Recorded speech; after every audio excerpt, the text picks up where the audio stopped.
Hi guys, this is Bharti and welcome to my channel dream maths. तो हमने start किया BBA maths का chapter number 2।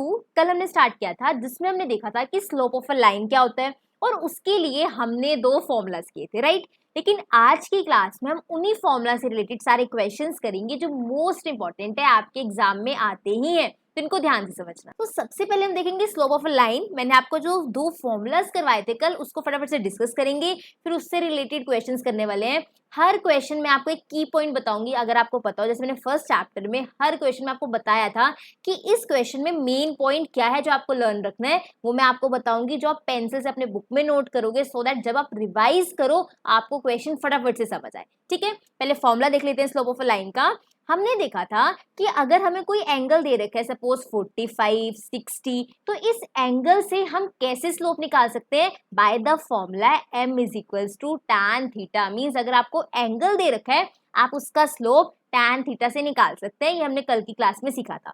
And second formula हमने सीखा था कि अगर आपको दो पॉइंट्स दे रखे हैं x1 y1 x2 y2, कोई भी दो पॉइंट्स जिससे मेरी लाइन पास करते हैं, आपको कहा हुआ है कि एक लाइन इन दो पॉइंट से पास कर रही है, तो आप उस लाइन का स्लोप निकाल सकते हो by the formula that is m is equals to y2 minus y1 upon x2 minus x1। इस फॉर्मूला से आप स्लोप निकाल सकते हो। ये सीखा था हमने कल की क्लास में। बहुत इजी है, आप बहुत इजीली क्वेश्चंस कर पाओगे अगर आपको ये दो फॉर्मूलाज अच्छे से आते हैं। करें स्टार्ट फिर आज की क्लास। फर्स्ट क्वेश्चन देखते हैं। डिटर्मिन x निकालो so that the line passing through the point this makes an angle of 135 degree with the positive direction of x axis।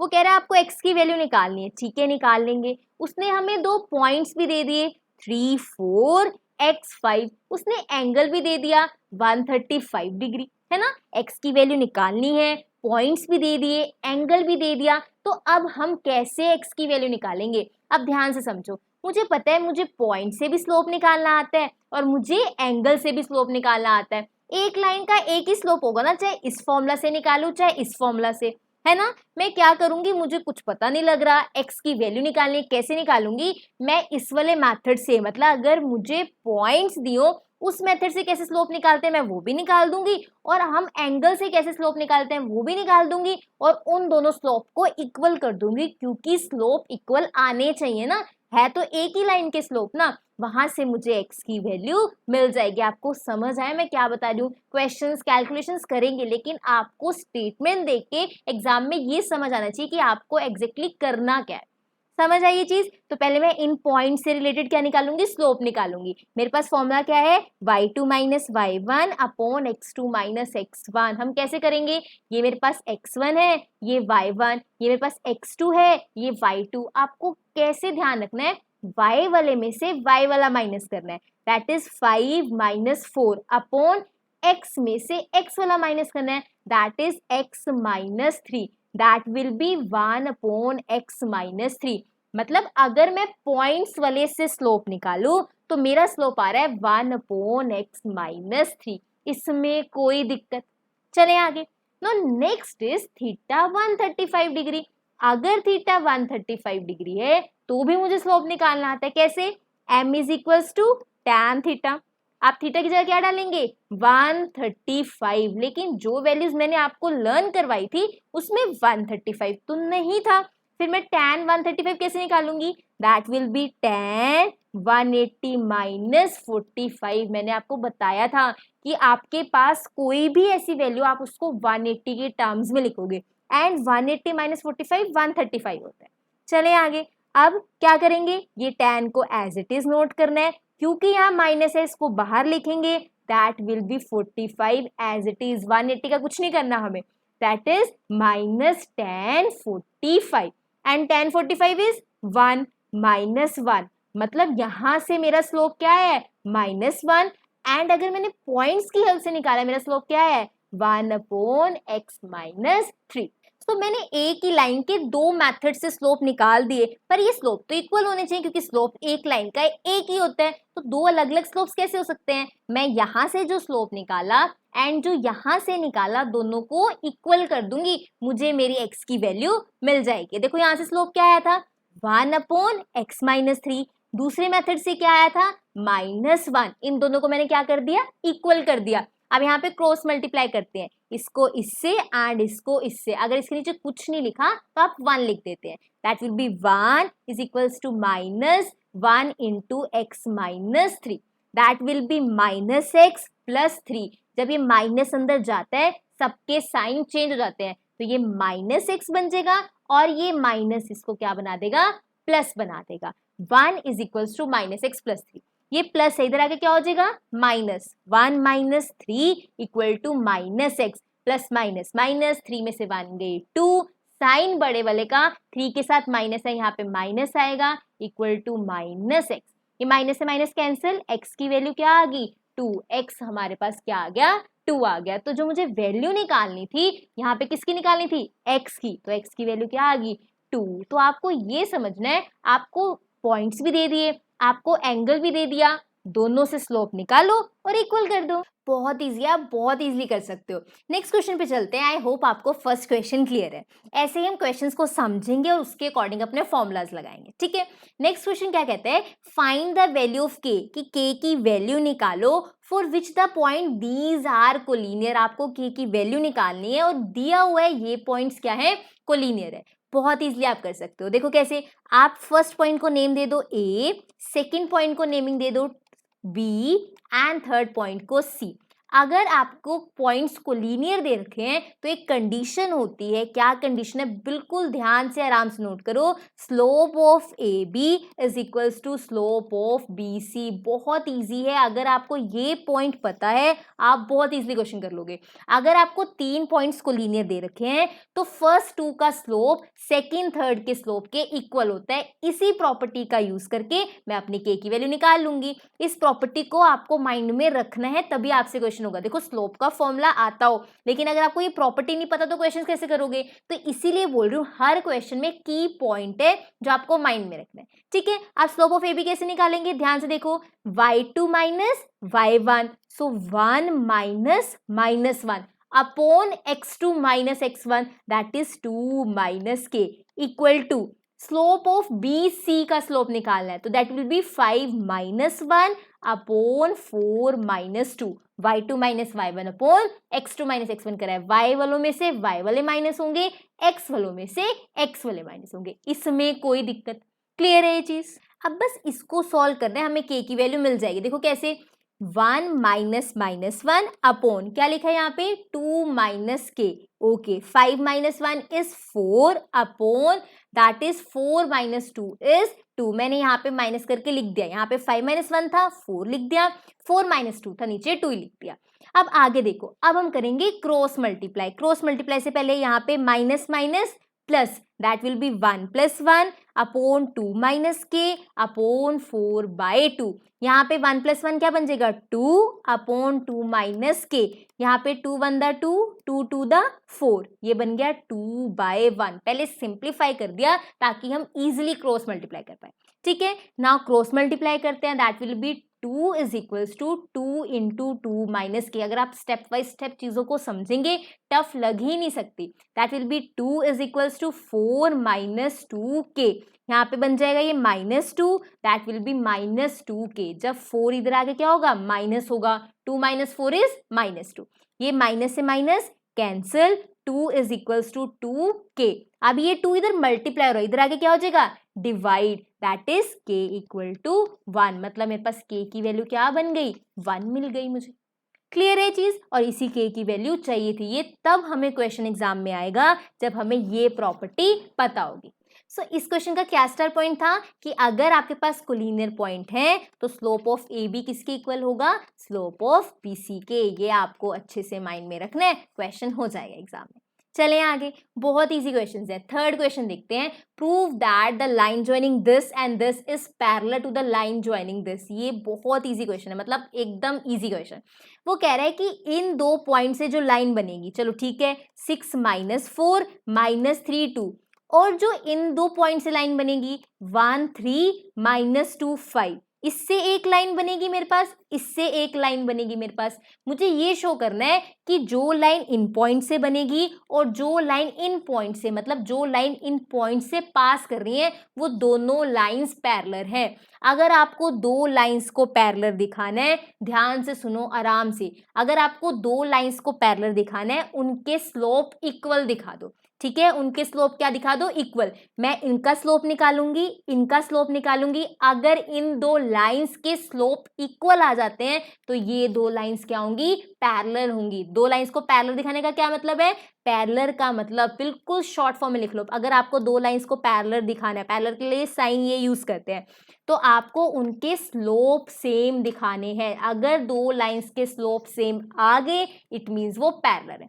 Clear है ये चीज? तो निकालें आप स्लोप, बहुत इजीली निकाल सकते हैं। देखो पहले किसका निकालना है, 6 - 4 एंड -3 2, पहले इनका निकालते हैं, that is m is equals to, सीधा पॉइंट्स देख के ही करते हैं, y2 - y1 2 -4 upon x2 - x1 -3 and -6 हो जाएगा। बिल्कुल फॉर्मूला क्या था मैं बता देती हूँ एक बार, दैट इज m लिखते हैं, sorry, m is equals to y2 - y1 upon x2 - x1। मैंने ये फॉर्मूला आपको बताया था, उसी के अकॉर्डिंग ये किया है। ये हमारे पास x1 होता है, ये y1, ये x2, ये y2। अब मैं नेक्स्ट क्वेश्चन में डायरेक्टली पुटिंग करूंगी, फिर आपको क्लियर होना चाहिए, ठीक है। दैट विल बी 2 + 4 6 आ जाएगा, यहाँ पे माइनस क्या आ जाएगा, 9 आ जाएगा। दैट विल बी 3 × 6 3 3 9, मतलब -2/3। तो इससे जो स्लोप आया वो -2/3 आया। अगर इससे भी मेरा स्लोप -2/3 आ गया इट मींस ये लाइन पैरेलल है, अदरवाइज नोट, ठीक है। आप दूसरे का निकालते हैं, 1 3 एंड -2 5, ये पॉइंट्स है मेरे पास, इसका स्लोप निकालें फटाफट से। कैसे निकालेंगे, 5 - 3 अपॉन -2 -1, बिल्कुल ध्यान से पॉइंट्स देखने हैं, y वालों में से y वाले माइनस, x वालों में से x वाले minus. That will be 5 - 3 2 upon -3, minus नीचे लिखे या ऊपर फर्क नहीं पड़ता, इट मींस ये भी क्या है, -2/3। इससे भी स्लोप -2/3 आया और पहले वाले से भी स्लोप क्या था, -2/3, मतलब आपके पास दोनों से स्लोप सेम आ रहे हैं, इट मींस ये लाइंस पैरेलल है। अगर स्लोप सेम है तो आपके पास लाइन पैरेलल होती है। इसका यहाँ पे की पॉइंट ये है, स्टार लगा के लिख लो। क्लियर है चीज? चले आगे नेक्स्ट क्वेश्चन पे। चले नेक्स्ट क्वेश्चन क्या कहता है, प्रूव दैट, प्रूव करना है कर देंगे, line passing through this and this is perpendicular to the line passing through this and this. इसमें हम क्या करने वाले हैं, हमने यहां से बताना है कि जो ये दो पॉइंट आपके पास लाइन बना रहे हैं और ये वाले दो पॉइंट, मतलब इनसे लाइंस पास हो रही हैं, हमें दिखाना है ये परपेंडिकुलर है। परपेंडिकुलर का मतलब ये 90 डिग्री का एंगल्स बनाती है लाइन। कैसे काम करेंगे हम इसके लिए, बहुत ईजी है। हम इसका स्लोप निकालेंगे, सपोज इसका स्लोप m1 है, इसका स्लोप निकालेंगे, स्लोप इसका मान लो m2 है। अगर इन दोनों के स्लोप को मल्टीप्लाई करने से मेरा आंसर -1 आ गया तो मेरी लाइंस परपेंडिकुलर होंगी। मैं बहुत आराम से धीरे से समझा रही हूँ, इसको ध्यान से समझो। अगर मुझे दो लाइंस को परपेंडिकुलर प्रूफ करना है, मैं इनका स्लोप निकालूंगी, इसका स्लोप निकालूंगी, दोनों के स्लोप को मल्टीप्लाई करूंगी। अगर दोनों के स्लोप को मल्टीप्लाई करने से आंसर -1 आया तो वो परपेंडिकुलर होंगे, नहीं तो नहीं। ये कह रहे हैं ना प्रूफ दैट, इसका मतलब है इनका प्रोडक्ट -1 आएगा, बस हमें शो करना, ठीक है। आप देखो कैसे, पहले पॉइंट्स क्या है, -2 6 4 8, इनका स्लोप निकालते हैं m1, that will B 8 - 6 upon 4 - -2। 8 - 6 is 2, 4 + 2 6 आ जाएगा यहाँ पे, क्योंकि माइनस माइनस प्लस होता है। That will B 1/3। एक तो मेरे पास जो m1 है वो 1/3 आ गया। अब चलते हैं m2 पे। दूसरा पॉइंट है 2 3 एंड 1 6, ठीक है। m2 कैसे निकलेगा, 6 - 3 upon 1 - 2। 6 - 3 is 3, 1 - 2 is -1, that is minus नीचे लिखो या ऊपर फर्क नहीं पड़ता, मैं इसको ऊपर लिख रही हूँ, -3 अपॉन 1 बन गया। 1 हम कभी नीचे नहीं लिखते, इट मींस इसका आंसर -3 ही है। 1 कभी नहीं लिखते अगर सिर्फ नीचे 1 हो, माइनस ऊपर नीचे कहीं भी लिख सकते हैं। सपोज आपके पास यहाँ पे -7/6 है या 7/-6 है, ये एक ही बात है, आप कहीं भी साइन लिख सकते हो। तो मैंने जो माइनस नीचे था ना वो ऊपर लिख लिया और 1 नीचे लिखने की जरूरत नहीं है, तो बेसिकली जो मेरा m2 है ना वो -3 बन गया। अब m1 क्या था, ध्यान से देखो, m1 1/3 था, m2 क्या आ गया -3, इन दोनों को मल्टीप्लाई करते हैं, m1 इंटू m2 1/3 इंटू -3, 3 से 3 कैंसिल, ये -1 बच गया, क्योंकि देखो 3 से 3 कैंसिल करोगे ऊपर 1 आएगा ना, आंसर क्या आया -1।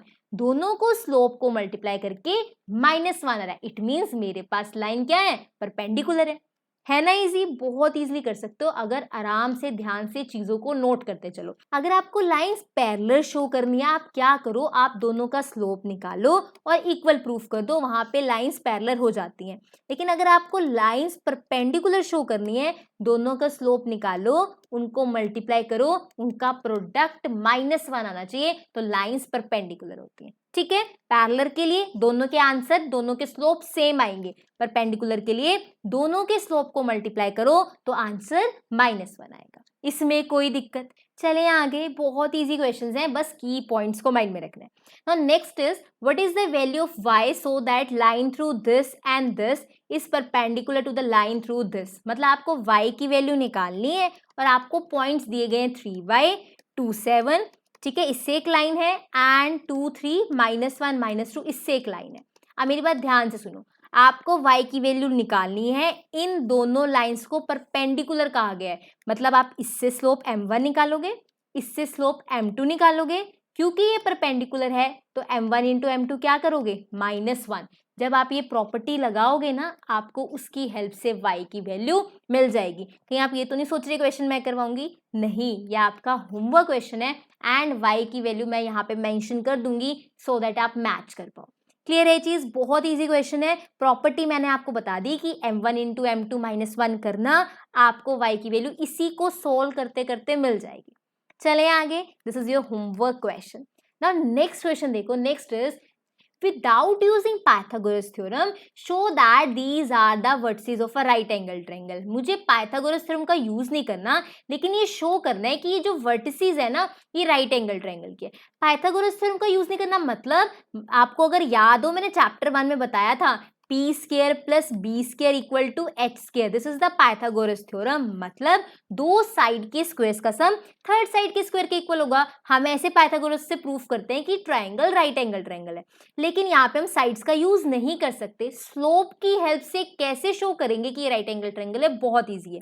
राइट एंगल ट्रायंगल का मतलब क्या होता है, ऐसा ट्रायंगल जहां पे एक एंगल हमारा 90 डिग्री है, 90 डिग्री बोलो, या फिर आप ये कहो कि हमारे पास साइड्स परपेंडिकुलर है, परपेंडिकुलर का साइन होता है ये, मतलब राइट एंगल ट्रायंगल के अंदर दो साइड्स परपेंडिकुलर होती हैं। अगर ये वर्टिसेस हैं राइट एंगल ट्रायंगल की, तो अगर मैं इनके स्लोप निकालूंगी, कोई दो साइड्स के स्लोप ऐसे होंगे कि उनको मल्टीप्लाई करके -1 आएगा ही आएगा। क्यों आएगा, जैसे मैंने बोला कि इनकी दो साइड्स कोई ना कोई परपेंडिकुलर होंगी, और अगर कोई दो साइड्स परपेंडिकुलर होती हैं, उनके स्लोप का प्रोडक्ट -1 आता है। तो मैं सारे स्लोप्स निकालूंगी, अगर मुझे कोई दो स्लोप ऐसे मिल गए जिनको मल्टीप्लाई करने से -1 आ रहा है, तो ये मेरे राइट एंगल ट्रायंगल की वर्टिसेस हैं, नहीं तो नहीं।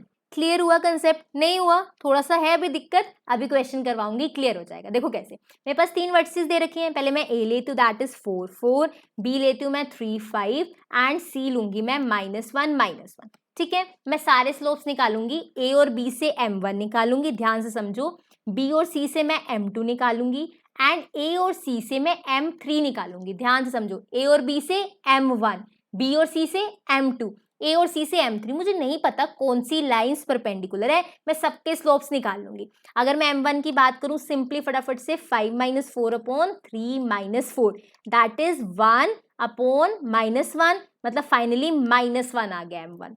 m2 की बात करते हैं, that is -1 - 5 upon -1 - 3 that will be -6 upon -4, minus से माइनस कैंसिल, 2 3 द 6, 2 2 द 4, so m2 is 3/2. Now next is m3, that will be, ध्यान से देखो, -1 - 4 upon -1 - 4 that will be -5 upon -5, ये आंसर क्या आ जाएगा 1। मतलब m1 मेरे पास -1 आया है, ठीक है, m2 मेरे पास आया है दैट इज 3/2, एंड m3 मेरे पास क्या आया है 1। ये मेरे पास तीन स्लोप्स आ गए, ए बी सी एंड ए सी के। अब क्या इसमें से कोई दो स्लोप ऐसे हैं जिनको मैं मल्टीप्लाई करूं तो -1 आंसर आएगा? बताओ। बिल्कुल, first slope and last slope देखो, -1 इंटू 1। देखो अगर आप m1 को m3 से मल्टीप्लाई करोगे आंसर क्या आएगा? -1। मतलब m1 इंटू m3 का प्रोडक्ट -1 आ रहा है। इट मीन्स ये दो लाइंस परपेंडिकुलर है। कौन सी? ये AB का स्लोप था एंड ये AC का स्लोप था।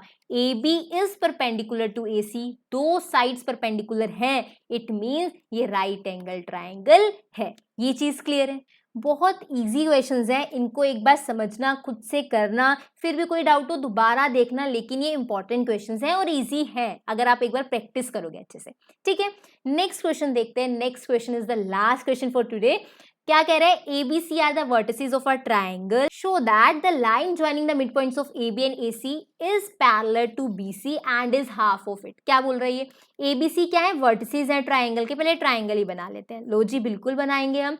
ABC, यहाँ पे A is 3 4, B is -3 0 and C is 7 -4।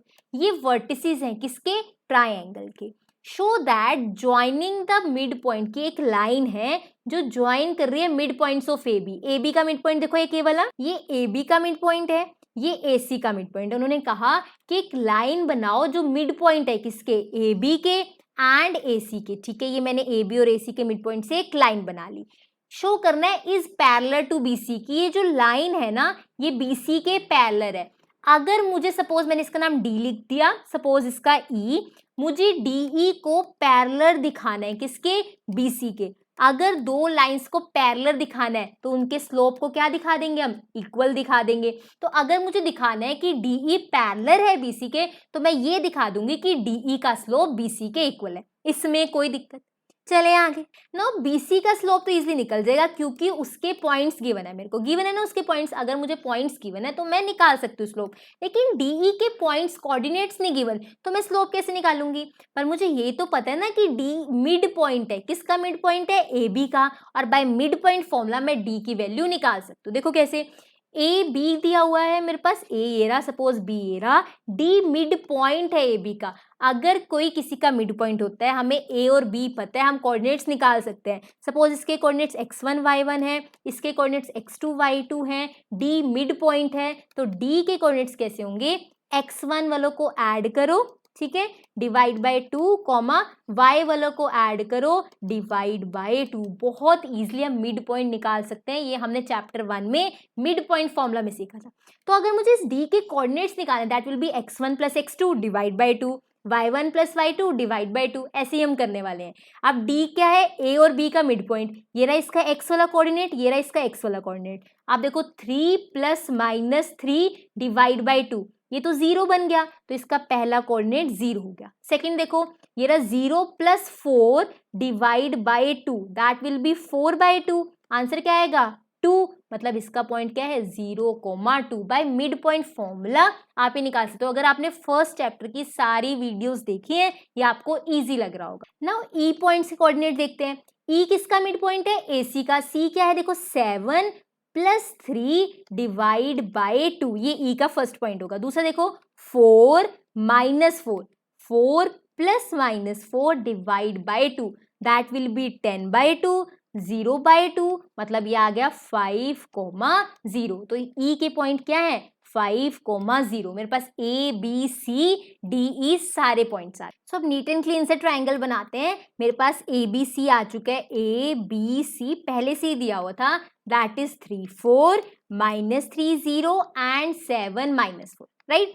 अब उसके बाद देखो, अब मैं क्या करूंगी, ये मेरे पास D और E भी आ चुके हैं, मैं यहाँ पे नोट कर रही हूँ। D क्या आया था मेरे पास? दैट वाज 0,2 एंड E मेरे पास आया है 5 0। ये सारे पॉइंट्स आ गए। मुझे ये दिखाना है कि DE पैरेलल है BC के। ये प्रूफ करने के लिए मैं स्लोप निकालूंगी DE का। मैं स्लोप किसका निकालूंगी? BC का। अगर दोनों के स्लोप सेम आ गए तो ये पैरेलल है, नहीं तो नहीं। स्लोप कैसे निकालते? देखो DE की बात करते हैं। DE ये रहा, y2 minus y1, 0 minus 2 upon 5 minus 0, that is -2 upon 5। DE का स्लोप तो -2 अपॉन 5 आया। अब चलते हैं BE पर, that will be -4 minus 0 upon 7 minus -3, -4 upon 10 that is -2/5। इससे भी स्लोप -2/5 आया, इससे भी स्लोप -2/5 आया, मतलब DE जो है वो पैरेलल है, किसके पैरेलल है जी, BC के। क्लियर है ये चीज? तो पैरेलल वाली कंडीशन तो होगी। अब इस हाफ ऑफ इट का क्या मतलब है वो देखते हैं। मेरे पास ट्राइंगल है, ठीक है, ABC पॉइंट्स नहीं लिख रही मैं यहाँ पे मैं लिख रही हूँ DE। ये सारे कोऑर्डिनेट्स मेरे पास है। अब मुझे ये दिखाना है कि DE जो है ना वो हाफ आता है किसके, BC के। क्या दिखाएंगे कि जो DE की लेंथ है ना वो हाफ है BC की। लिखा हुआ देखो यहाँ पे क्या लिखा हुआ है, इज हाफ ऑफ इट, कि जो मिड पॉइंट्स ज्वाइन करके नई लाइन बनी है ना वो हाफ है BC के। तो मिड पॉइंट वाली लाइन तो DE है, मतलब मुझे शो करना है DE is half of BC। मैं DE की वैल्यू निकालूंगी, मैं BC की वैल्यू निकालूंगी। देख लेते हैं क्या DE की वैल्यू BC के हाफ आती है कि नहीं। अब D के कोऑर्डिनेट्स क्या थे मेरे पास, दैट इज 0 2। E के कोऑर्डिनेट्स क्या थे, 5 0। तो DE की लेंथ कैसे निकलेगी, बाय द डिस्टेंस फॉर्मूला, जो मैंने आपके साथ चैप्टर 1 में डिस्कस किया था। 5 - 0 का होल स्क्वायर प्लस 0 - 2 का होल स्क्वायर, दैट इज √29। या आपके पास DE की लेंथ क्या आएगी, √29। ऐसे हम BC की लेंथ निकाल लेते हैं। BC की लेंथ देखो कैसे निकलेगी, B इज -3 4। B के कोऑर्डिनेट्स एक बार देखते हैं क्या है, -3 0 एंड C के कोऑर्डिनेट है 7 -4। यही है कोऑर्डिनेट्स, एक बार देखते हैं, बिल्कुल यही है। अब देखो BC की लेंथ कैसे निकलेगी, √7 + 3 का होल स्क्वायर प्लस -4 - 0 का whole square, that will be 7 + 3 10, 10 का स्क्वायर 100 प्लस 16, दैट इज 116। अगर आप 116 के फैक्टर्स बनाओगे, 2 5 द 10, 2 8 द 16, 2 2 द 4 and 2 9 the 18, that will B 29 पे जाएगा। मतलब इसको मैं लिख सकती हूँ 2 × 2 × 29। अब पेयर बाहर आता है रूट से, दैट विल बी 2 बाहर आएगा सिर्फ, और यहाँ पे 29, मतलब जो मेरे पास BC है दैट इज 29 बाहर 2। जब आपके पास ऐसे दो हो ना रूट के अंदर, ये पेयर एक बन के बाहर आता है, 2√29 आएगा। मतलब BC की लेंथ 2√29, DE की लेंथ क्या आई थी, √29। तो अब ध्यान से देखो, मुझे प्रूफ करना है DE is half of BC। पहले लेफ्ट हैंड साइड देखते हैं, DE क्या है, √29, ये तो लेफ्ट हैंड साइड आ गया। राइट हैंड साइड चलते हैं, हाफ ऑफ BC की लेंथ कितनी है, 2√29, 2√29, 2 से 2 कैंसिल, ये भी कितना बना, √29। लेफ्ट हैंड साइड भी राइट हैंड साइड भी दोनों √29, मतलब ये बात बिल्कुल सही है कि जो DE है इज हाफ ऑफ BC। बहुत इजी क्वेश्चंस हैं, कैलकुलेशंस इजी हैं, बस आपको ध्यान से समझना है, ठीक है। आई होप आपको क्वेश्चंस अच्छे से क्लियर है, आपको अच्छे से समझ आए। नेक्स्ट क्लास के अंदर हम इंटरसेप्ट फॉर्म करेंगे, आपको वो भी बहुत अच्छे से समझ आएगा। सारे चैप्टर्स की प्लेलिस्ट अच्छे से देखो, पेपर बहुत अच्छा हो जाएगा आपका, ठीक है। I hope you like this video. If you like this video, do like, share, comment and subscribe to my channel which is dream maths. Thank you so much for watching.